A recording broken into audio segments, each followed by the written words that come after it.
All right, Record family, welcome back. It's great to be here with you for another week. We have a very special guest today who we were hoping to get on last week, but things um, happened for the best in the end, Karen. We had a really good conversation with Darius and Aditi Yankovic.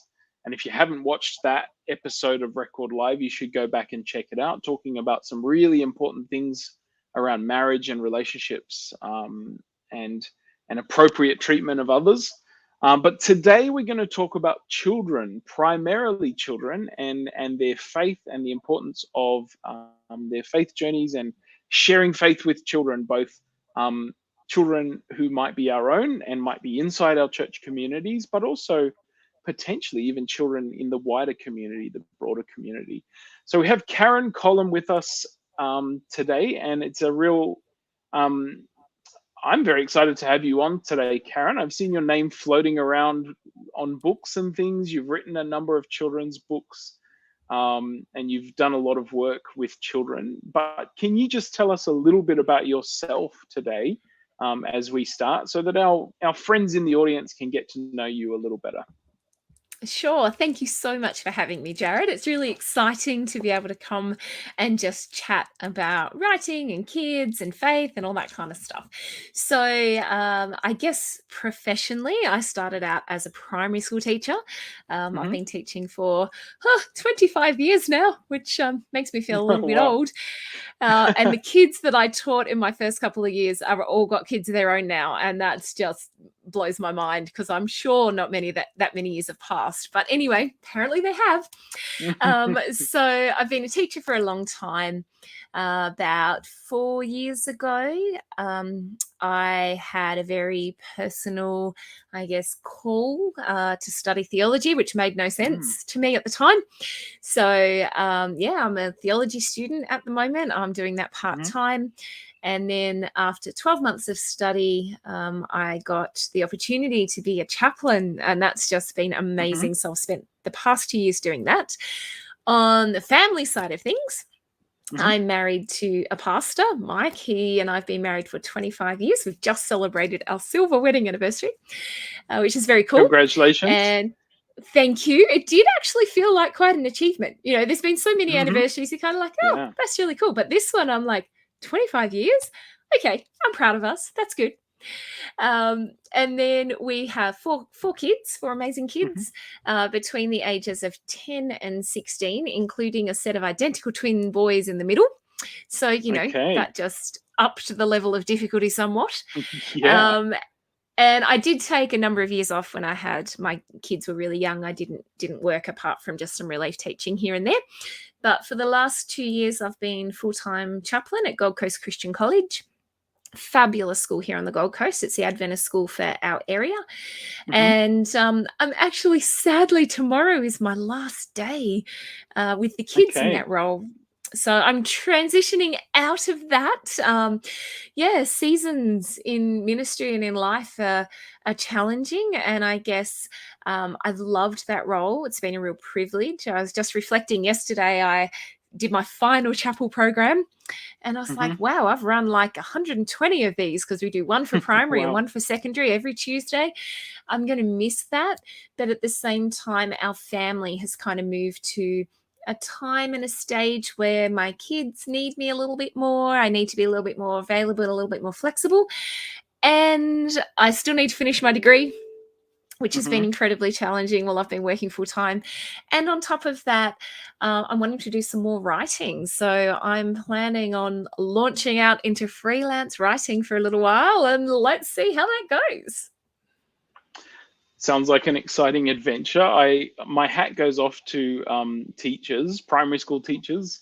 My mum is a primary school teacher and has done that for many years in Adelaide there. So she's always frantic.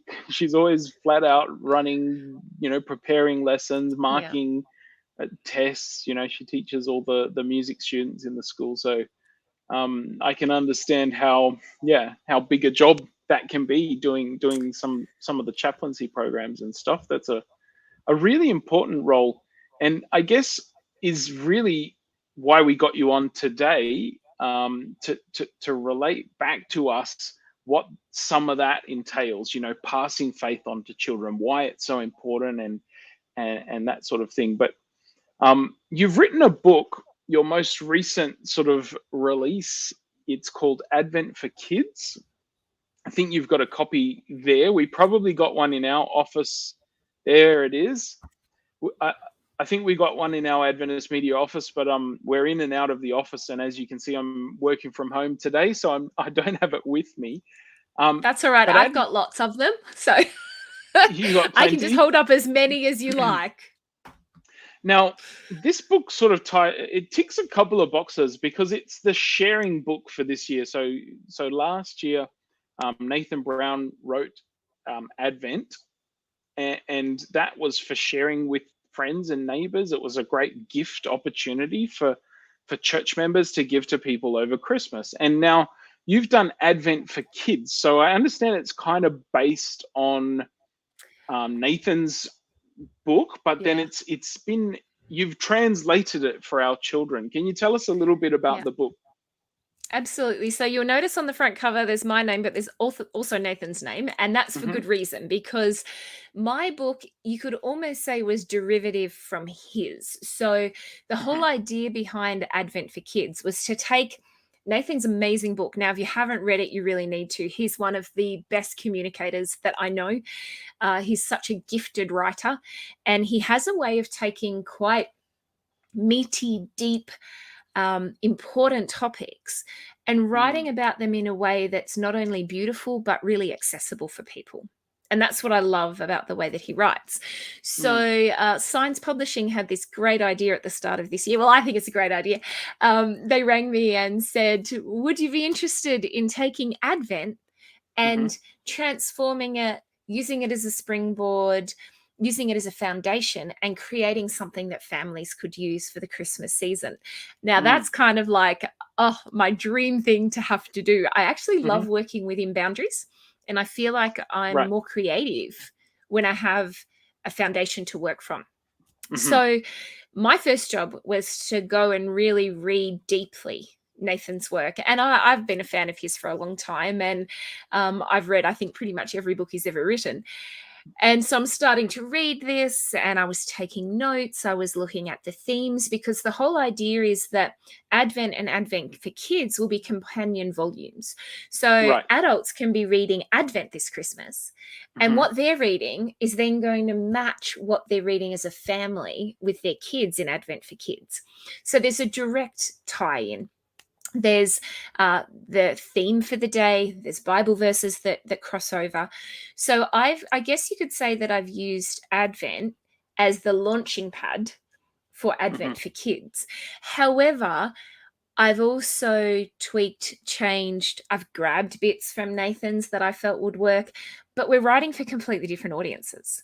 And so that has allowed me to bring my expertise. I've been writing for kids for about 15 years, seriously. I've been published by commercial publishers, mainly in picture books.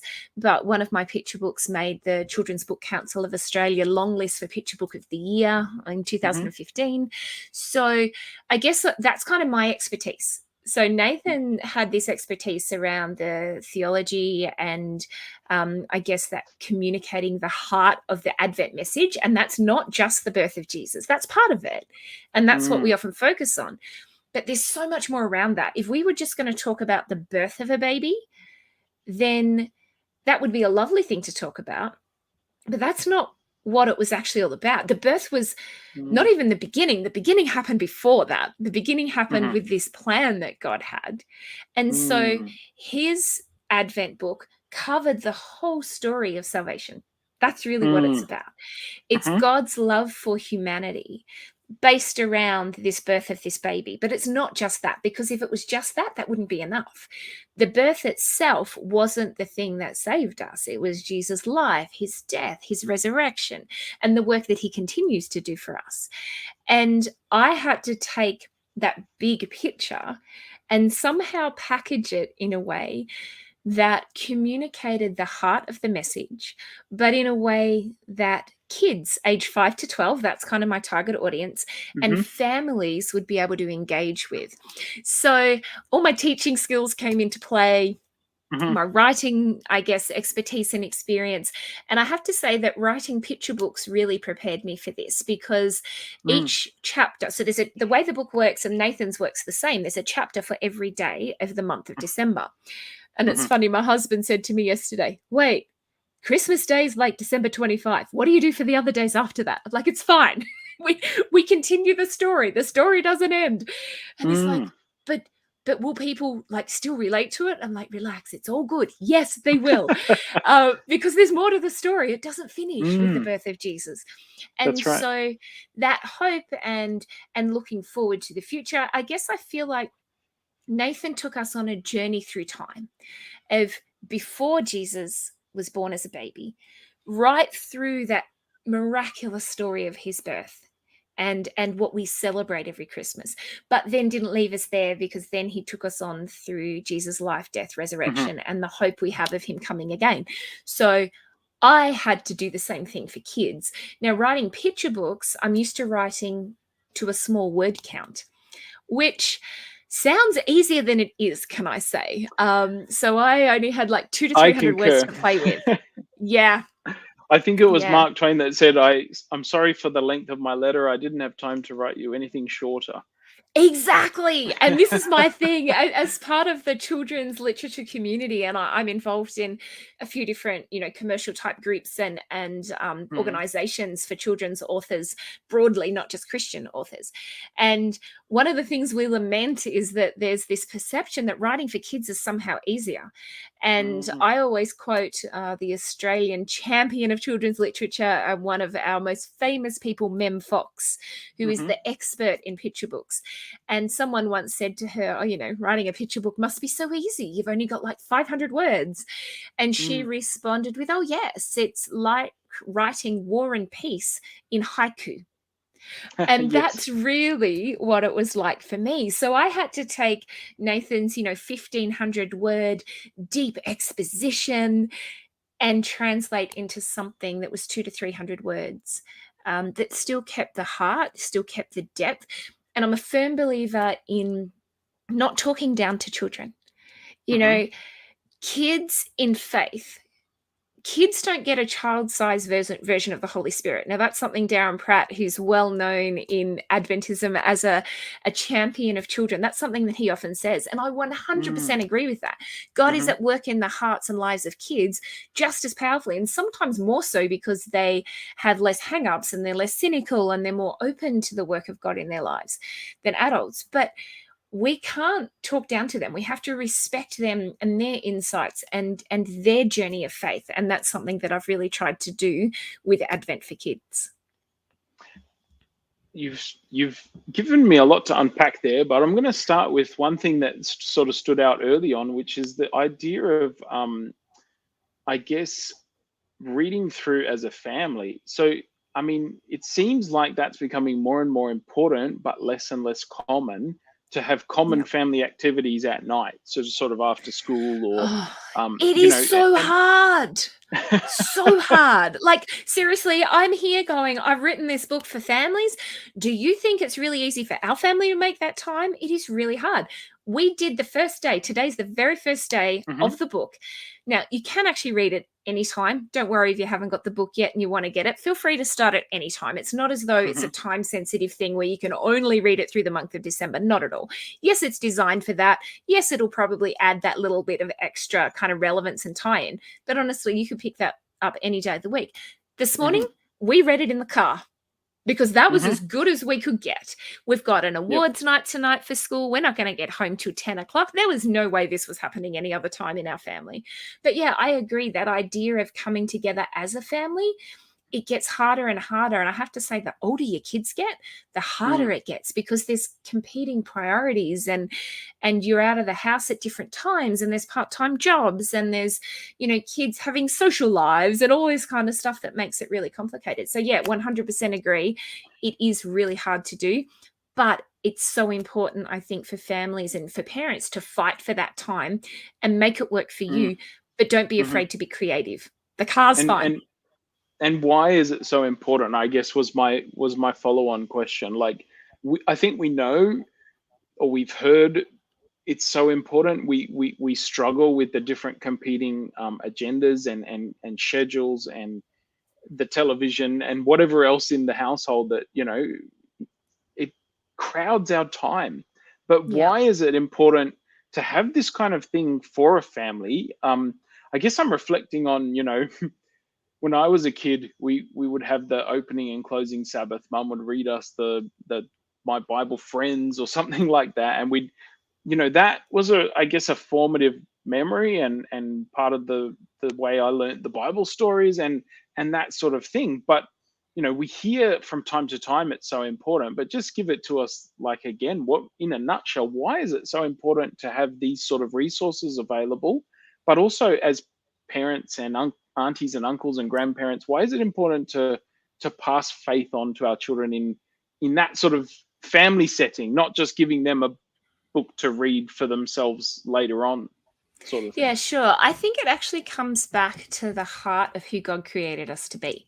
So the Bible clearly says we're created in God's image. Mm, The Bible, as a collection of stories, is the medium through which God has chosen to reveal himself to the world. mhm, Now, I'm a fan of story. There is something about the way we are wired as people. You can give someone a list of facts and they'll remember some of them, and yeah, whatever. You tell someone a story, and if they engage with that story and if they feel empathy or an emotional connection, they're never going to forget that. I don't mm, think that's accidental. mhm, And the Bible says in the Old Testament, we should be telling stories to our children. Tell the stories of what God has done in your life to your children. And I mm, think that that's what this family worship kind of collective shared experience, that's actually what that creates. It creates an opportunity for the telling of stories, but also for the development of stories. Now, the book is written intentionally in a way to encourage interaction. It's not just right. a open a page, read, and everyone goes, oh, that was a nice story, and off they go.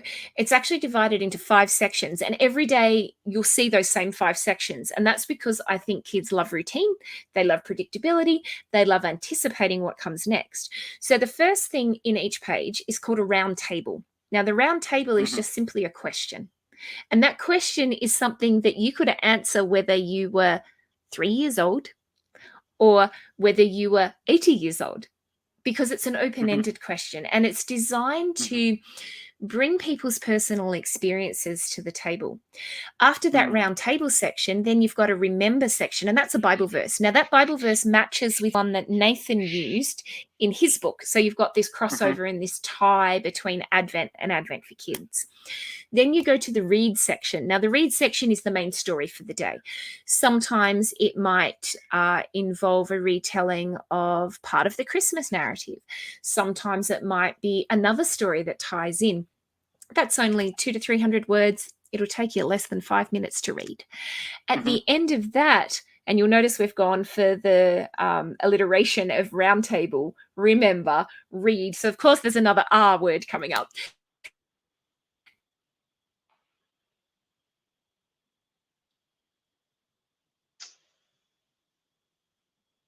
Um, it seems to be frozen. Karen, can you hear me? If you're watching and someone's frozen, can you just comment and let us know? I think we've had a technical issue here.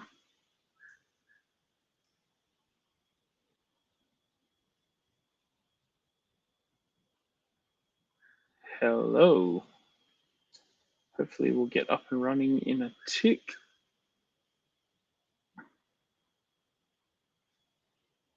She's definitely frozen. Thanks, Philip. Yeah, I'm not seeing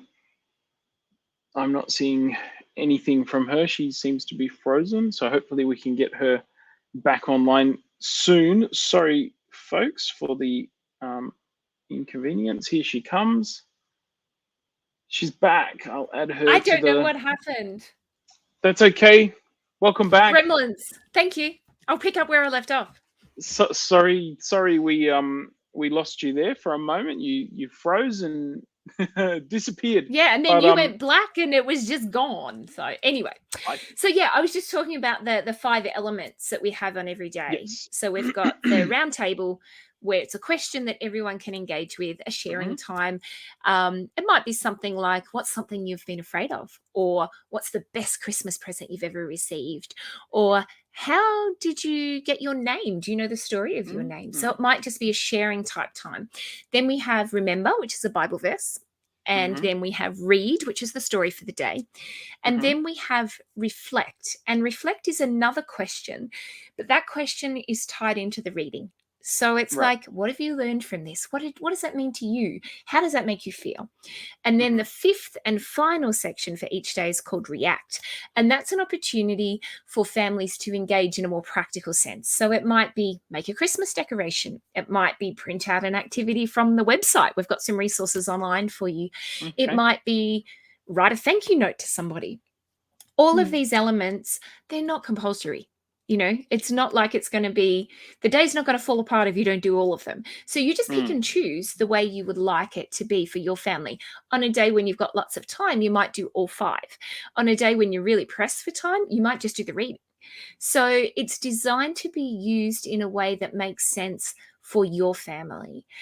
And it gives you an opportunity to be able to discuss things of faith with your kids and for them. And I think this is just as important for our kids to have the opportunity to discuss things of faith with us because God's at work in their lives as well. We just had a rather traumatic weekend at our house.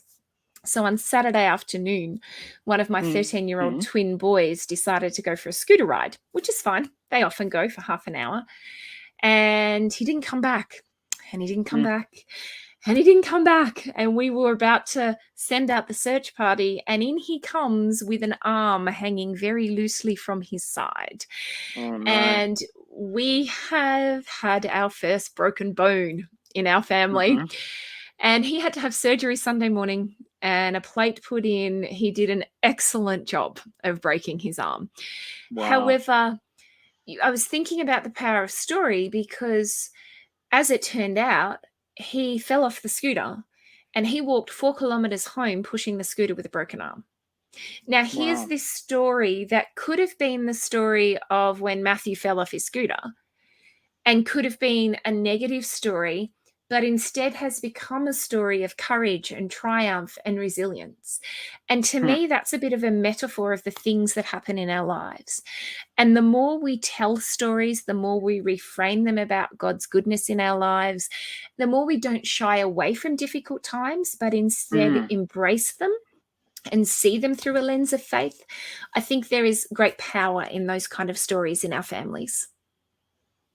I don't think we yet know sort of the impact that the pandemic is having on children and Yeah. their outlook on life, their personality, their resilience. How, as a parent and a chaplain and things, how have you seen in your work with children that they're coping, and how can we reframe, when these difficult and challenging stories come into our lives, how do you think we should be using those to support the kids, and to bolster Yeah. their faith and to help them in times like we're living through right at the moment? Mm. I think you've raised a really valid point. We have not, in my lifetime, I'm nearly 47, and in 47 years, I have not experienced 2 years like we've had. And I think Mm. what's happened is there's a real sense of uncertainty. And that Mhm. uncertainty just makes you feel like, for the first time ever, we've got family overseas. My husband's American. Okay. Always, our whole lives together. He's only ever been 24 hours away from his family. Now, Right. suddenly, that's different. Can we get back to Alabama if we need to? What does that look like? How do we manage that? What about quarantining? Suddenly the things we took for granted and the things we thought were certain suddenly aren't Mm. certain anymore. Last year, our year 11 and 12 cohort, they were the first ones, obviously, along with all the kids in that year level around Australia, to go through this time of uncertainty with the pandemic. And like every other school, we suddenly had to start cancelling things. So the overseas mission trip to Cambodia, sorry, guys, not happening. We'll take it to Vanuatu instead. Then time goes on a few more weeks. Sorry, guys, can't go to Vanuatu. We do a Stormco mission trip to Texas in outback Queensland, like towards the border of New South Wales. It's right on the border towards central Queensland, but very far south. And we've been going there for 7 years. Sorry, guys, we can't do that trip either. Wow. And the kids actually joked to me and said, Mrs. Collum, you need a T-shirt that just says, sorry, guys. Because every time you walk into our class, that's what you're saying. And I think what I've discovered, I suppose, is kids deal with that in different ways. Some of them become very cynical. Some of them just stop hoping for things because it's easier to not hope than it is to deal with disappointment. So if I just expect nothing, I'm not going to be disappointed. But then that leads to this negativity sometimes and a bit of a downer, you know, like, well, what's the point? Why should I even really have dreams? Because I don't know if those dreams are going to happen. You know, everything's being cancelled. Or the opposite can happen and kids start to really appreciate any opportunity that they have. Now, this year we were able to run our mission trip to Texas, which was fabulous.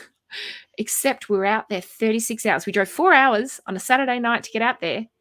Monday morning, Brisbane went into lockdown. We had to be back by 5 p.m. that night. So we put all that work into it. And then we didn't get to stay. I was devastated. I will admit, I cried. So much work went into that trip. However, we at least got to go. We at least got to experience some of that.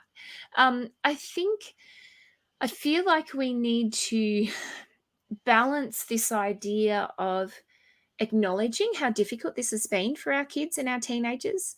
You know, I have a nephew who's nearly 2. I got to meet him for the first time because he's in Victoria. I'm in Queensland. My brother and sister-in-law surprised me in March and managed to sneak up in between lockdowns. And I got to meet my nephew for the first time.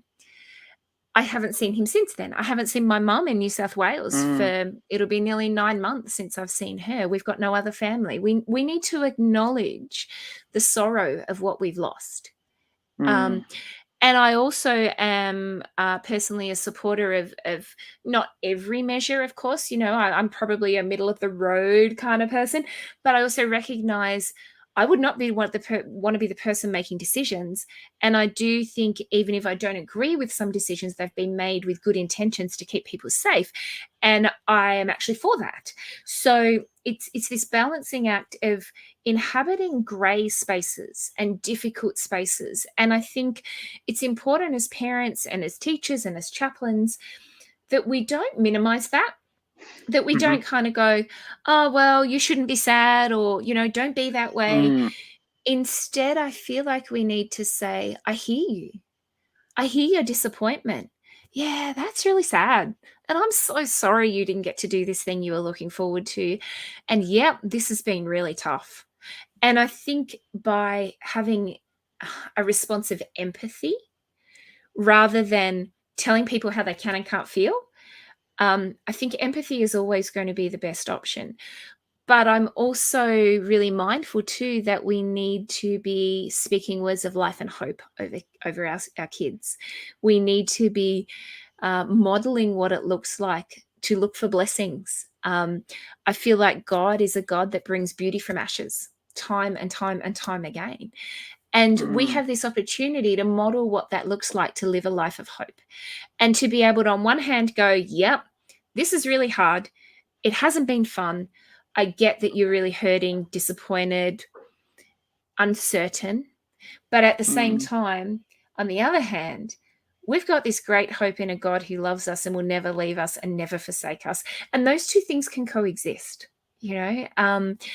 And God does bring beauty from ashes. And being able to speak into a child's life and say, and I believe that he's got a really beautiful future for you. I think that that's something that's very powerful. In your experience with with the kids, what are some of the things that resonate most? Just thinking in terms of even your chaplaincy or your own children, what are some of the things that really perhaps has even surprised you about the gospel message or the biblical stories that resonates with these kids that maybe you didn't expect to make an impact as it has?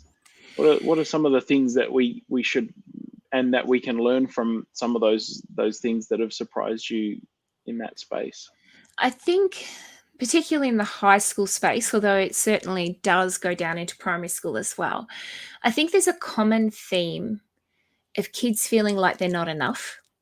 So there's two things that happen. You Wow. get the kids who feel like they're not enough, and then you get the Yep. kids who feel like they're too much. Wow. And I think my chaplaincy has been grounded in two things. One is your identity in Christ. You are enough. You're not too much. You're not too little. You are enough. He's made Mhm. you for a reason, and we need you to show up. We don't need some other version of you. We don't need a you that's trying to please other people. We don't need a you that's trying to conform to societal norms. We just need you in all your fullness to show up and be authentically you, because that's who God's called you to be. Mhm.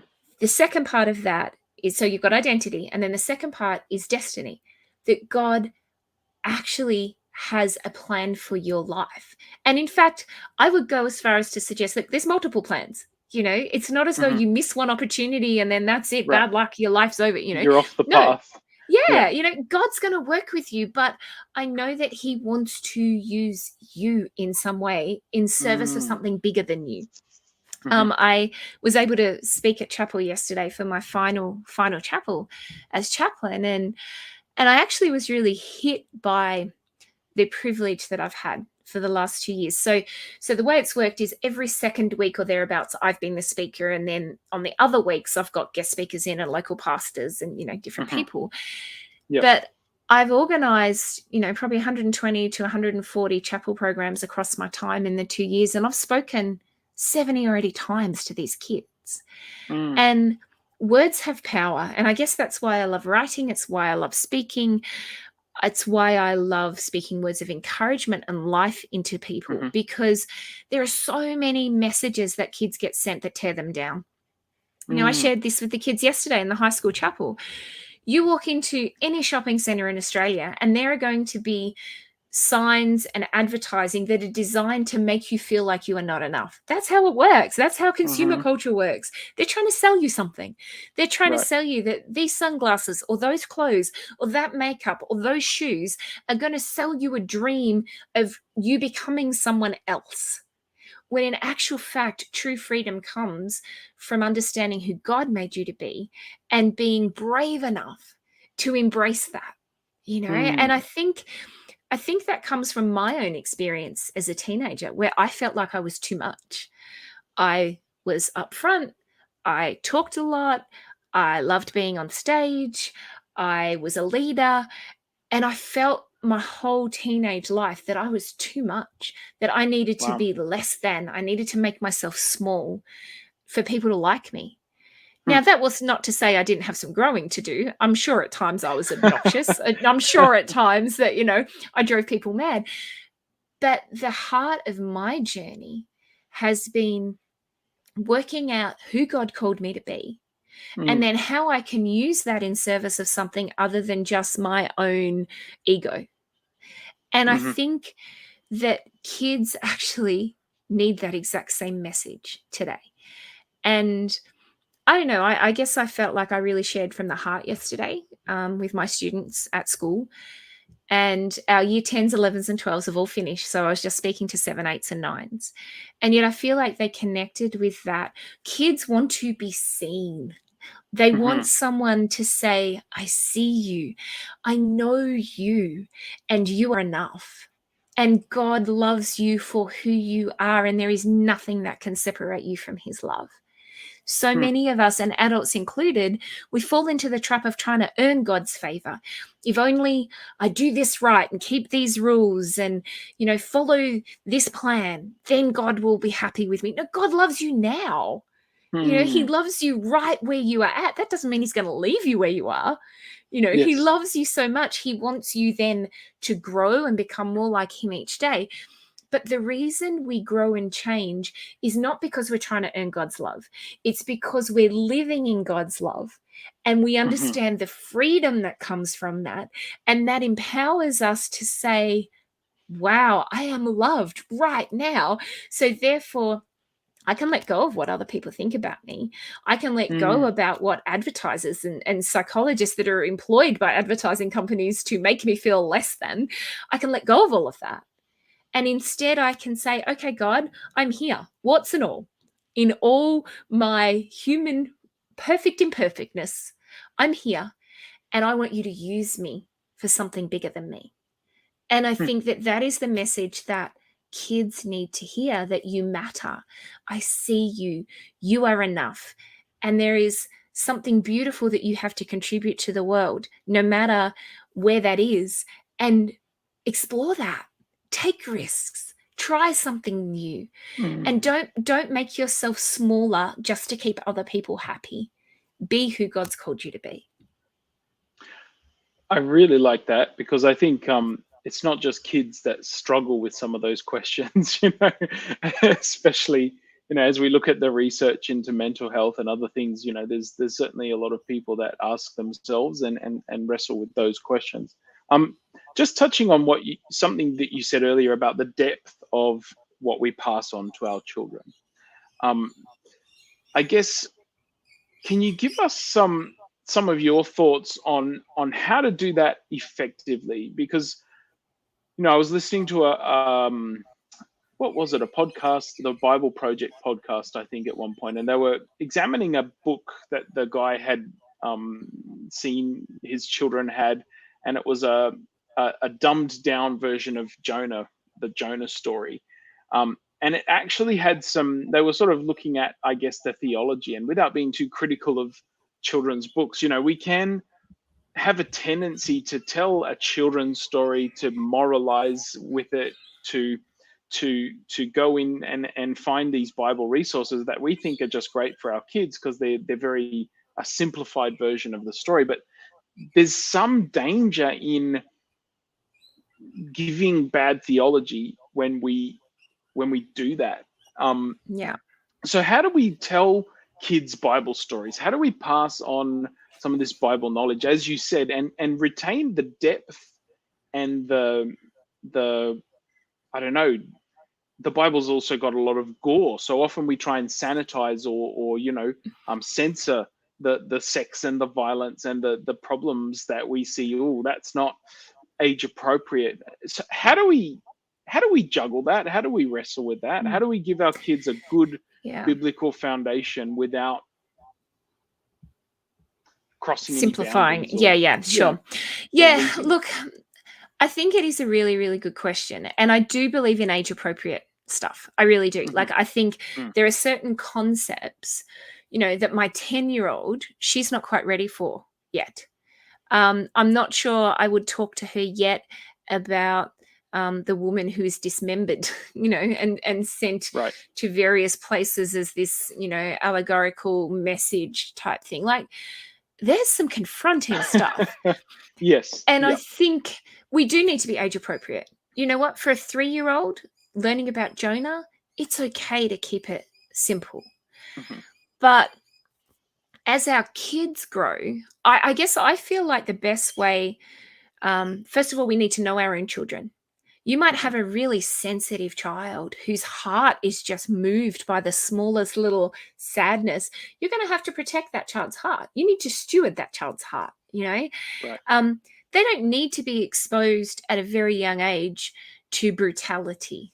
We have to be really careful that we don't go, well, this is the way it happens, so it doesn't matter how old you are, you're going to get the full unedited version. Right. But we also need to not do the opposite and sanitize stories to the point where it's actually not the story. And I think picking and choosing is a really important thing. And I think that's where GraceLink as a curriculum, the Bible curriculum that we have through our Sabbath school programs, does a pretty good job of that. It takes into account, it's worked with educators and people in child development to kind of go, okay, Where are they at developmentally? What Mm. emotionally and mentally can they handle at this age? And above all, with all of these stories, the love of God needs to come through. Because the reality is, faith is such a beautiful thing to pass on to our kids, but we're living in an era where there's a lot of people, a lot of adults coming out going, you know what? Faith was used as a weapon against me. Right. I was spiritually abused. And my Mhm. heart goes out to those people, because when you hear some of those stories, you go, yeah, that was wrong. That should not Mhm. have been done in the name of the gospel. Mhm. I actually wrote an article for Science magazine earlier this year that kind of attempted to address some of these things. And I think Mm. rather than me going, okay, here's the content you should address, here's the content you shouldn't address, each family's going to have to work that out for themselves, because you're the ones that know your kids. But what I Yes. will say is that the primary factor, research-based, and I'm all for evidence-based stuff. I love looking at research and looking at what smarter people than me have investigated and come up with, Yep. empirical type data. Yep. What it keeps coming back to is the best way to pass on your faith to your kids, to have a healthy faith, because there is such a thing as an unhealthy faith, I believe.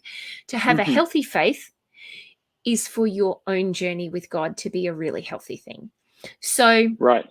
in that research, there were 3 things, just quickly, that were dangerous factors.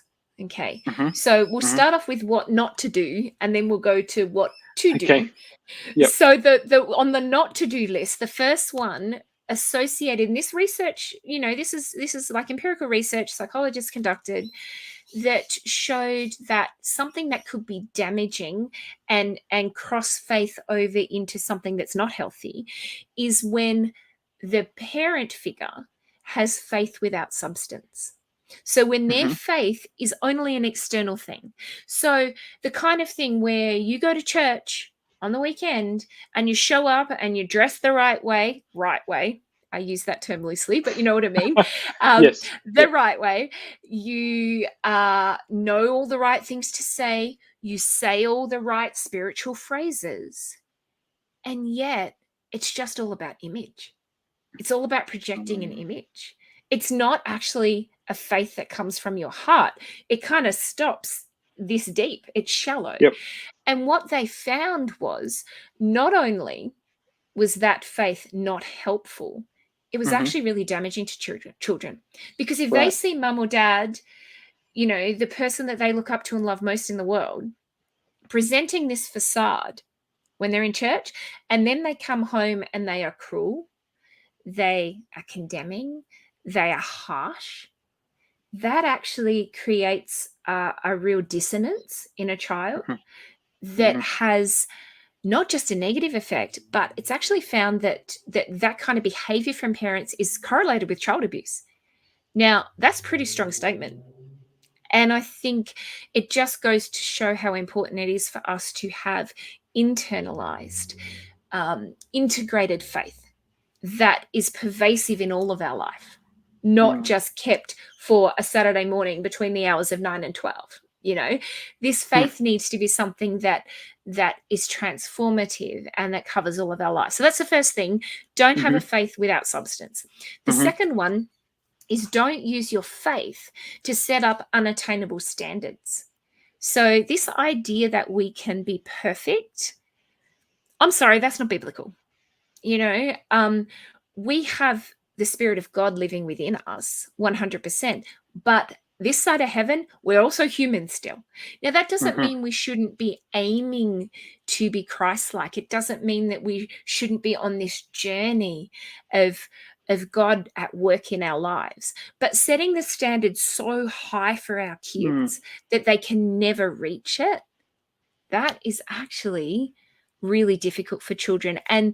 And what happens is that dysfunctional perfectionism gets passed on to our kids. And very often they go, I can't meet that. That's impossible. I can't meet those standards. So why even try? Right.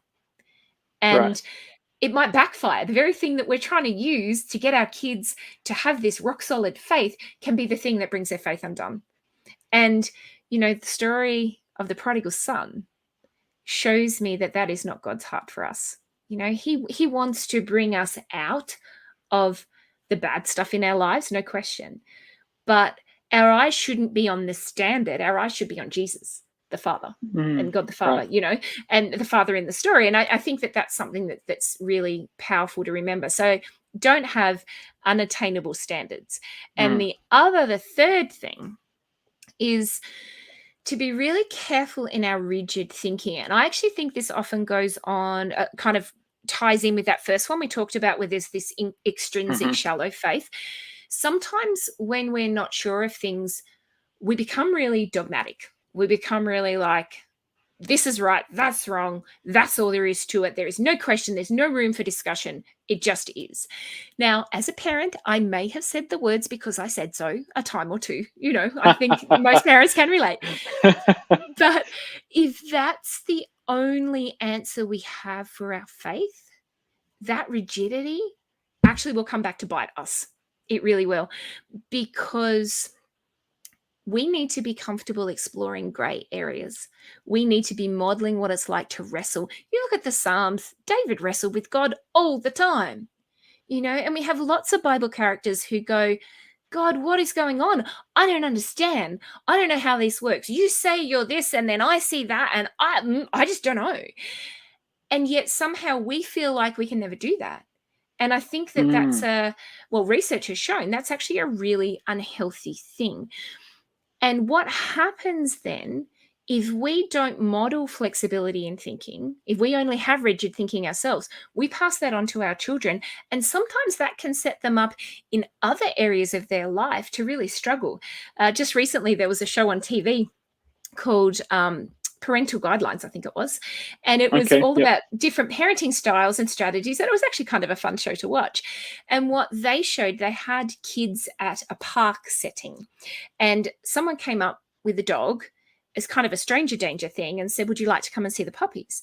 And what they showed on there was rigid parenting styles who are, because I told you so, sometimes mean our kids can't be flexible in their thinking and assess a situation well. Now, there's not a direct correlation. And I'm not saying, if you parent that way, your child's going to go with some random person. But what they did say was that kids who aren't allowed to explore options and are only given black and white sometimes lack the capacity later in life to make great decisions in situations where it gets a bit confusing or complicated or a bit grey. So I think that being prepared to be honest, being prepared to wrestle with things and to do that with our kids and go, I believe that God is love. I believe that God is in control, and yet there's some really sad things that happen, and this person I know is going through a really tough time, and I'm okay wrestling with that a little bit. And I think that's a really powerful thing. So those three things are things not to do. So don't have a shallow faith. Don't set impossibly high standards, and don't be rigid in your thinking.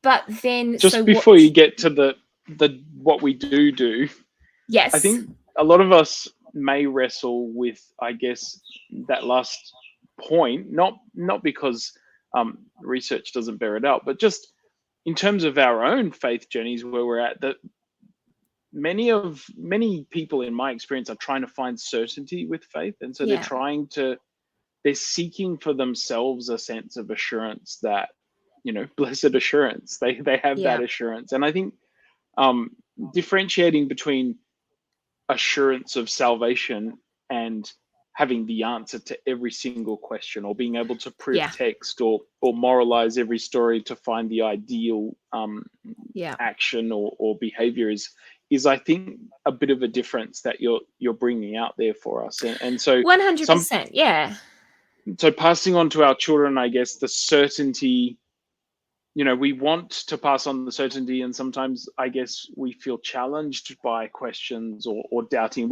We're afraid that if we give our children room to question and to doubt and stuff, they might leave the faith. I think that's a valid fear that people have. What you're saying is that it can backfire if we don't leave them any room to ask the same questions. I agree, because the reality is an inherited faith is not enough. If all my kids have is my faith, There's going to come a point in their life where that is not enough. Now, I'm a parent of 3 teenagers. We're about to have a 4th one very soon, get to that stage. It's tough, let me tell you, because they are making their own decisions, and those decisions aren't always things that we're thrilled about. Right. But if we don't create this dialogue, if we don't keep communication open, if we don't allow them the autonomy as they get older to explore some of these things for themselves, what happens, I believe, is at some stage they do move away. At some stage they are independent. And when that happens, that is the time that they will go, well, I don't have a faith. I haven't done any wrestling myself. I've just got what I inherited with my parents. I've got this going through the motions faith. Well, I'm not there now. So why would I do that?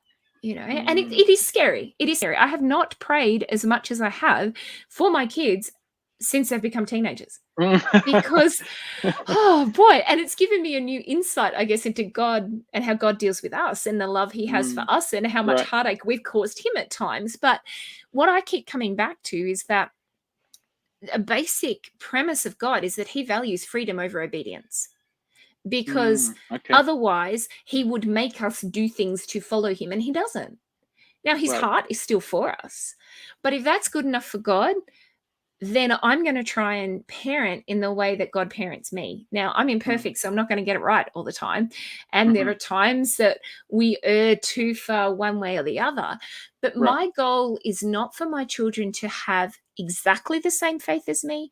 My goal is for them to have a personal relationship with Jesus that they have navigated, negotiated, sorted out for themselves. And the reality is that might look different to me. And there may be some things about that that make me uncomfortable, but I have to trust that God's got them in the palm of his hand. I can't control them. I can't control their faith journey, but I can love them. And whenever I'm loving them, I have the opportunity to speak into that space. We're a work in progress. We've still got young kids. I don't know how this journey is going to end, but what I do know is that I really value the work that God's doing in my kids' hearts. And sometimes that can be really hard to see. And sometimes as parents, you sit there and you think, I don't know if God's still part of this for them. What do I do with that? And you pray and you pray and you stay connected and you keep the communication going. And then suddenly they'll say something and you go, there was God in that. Okay.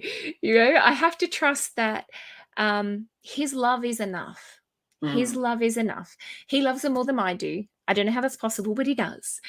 And me being controlling and hanging on for dear life could actually make things turn out the opposite way to what I want. And I don't know, there is no blueprint. There is no right way. We're all navigating this ourselves.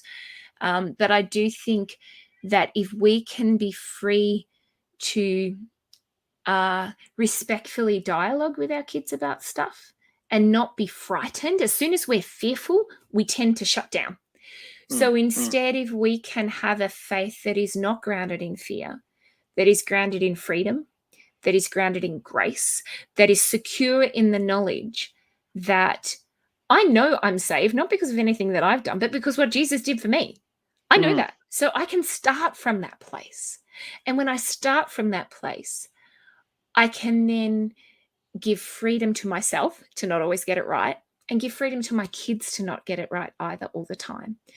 But yeah, it's tough. It's really tough. And hats off to all the parents who've been doing this a lot longer than me, or those just starting out, because I know that your heart is for your children, but just trust that God's got them.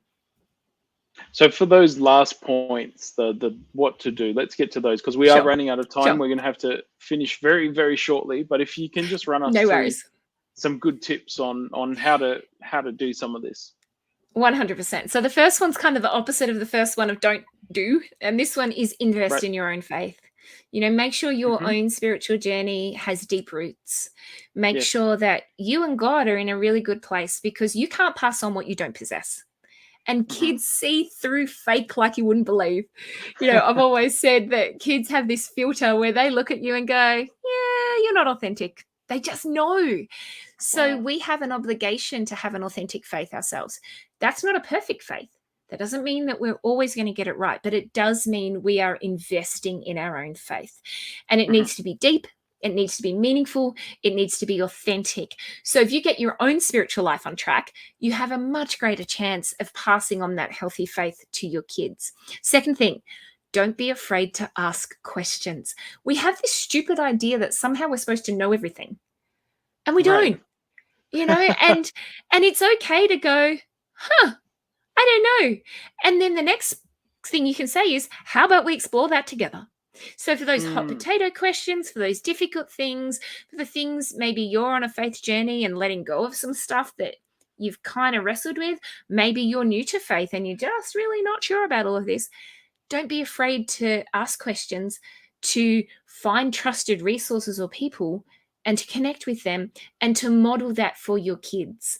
And I think that Jesus really valued people who ask questions. There's nothing wrong with a question. Just don't be afraid to ask that. And that's particularly important because most of us know life is very complex. It gets messy. And we need to learn how to sit in that messiness and still hang on to what we know to be good and true. Third thing, the research shows time and again how beneficial it is for your kids to be part of a healthy faith community. So go to church, go to youth group, be part of a Bible study, invite kids around on a Friday night. It doesn't have to be something formal, but just having friends and a community of faith around your children can be incredibly protective for them. And the more positive social connections your kids make, the happier, and I know happiness is this really kind of, is that really what we're after? But you know what? It is an important part still. It's just one thing that we can measure. And overall happiness improves in our teenagers, even into their 20s, if they've been part of a faith community. They report high levels of happiness. They also have better grades, which is interesting because they've got this social cohesion around them. Right. So get involved in a healthy church community. And the fourth thing is just pray for your kids, pray for wisdom. You're not going to get it right. Your own fear, my own fear overtakes me at times. And yet staying connected to God myself is the best way for me to manage that, and a way for me to do my best at passing on not my faith to my kids, but passing on what it means to be in relationship with a God who loves me. That's going to be a great place to end today's chat, Karen. Thank you for joining us. I think those tips are really important and practical, which is what we like to do here on Record Live, to have that practical faith-building landing point. So thank you for sharing some of your experience, your life experience, your wisdom, and your book writing with us. If people want that Advent for Kids for this festive season, or to give to a friend or a family member who might have young children, that they can walk through that, it's available at the ABC bookshops. We'll put a link in the chat. But thanks so much for joining us today. Thank you. It's been my absolute pleasure. I always love talking about this, and get a bit passionate about it at times, but no, it's just awesome to have the opportunity, to write something that people hopefully can use, that can be something that brings families together, and to celebrate this beautiful Advent season that we're in. It's also available as an ebook too, if someone wants to download it straight away. I know it's on Kindle because my kids found it the other day and were very excited. Mom, you're on Kindle. So that was awesome. But much love to everyone. Christmas blessings on you and your family. And may this be a time where you connect with each other and connect with Jesus too. Thanks, everyone. We'll put those links in the chat. See you later.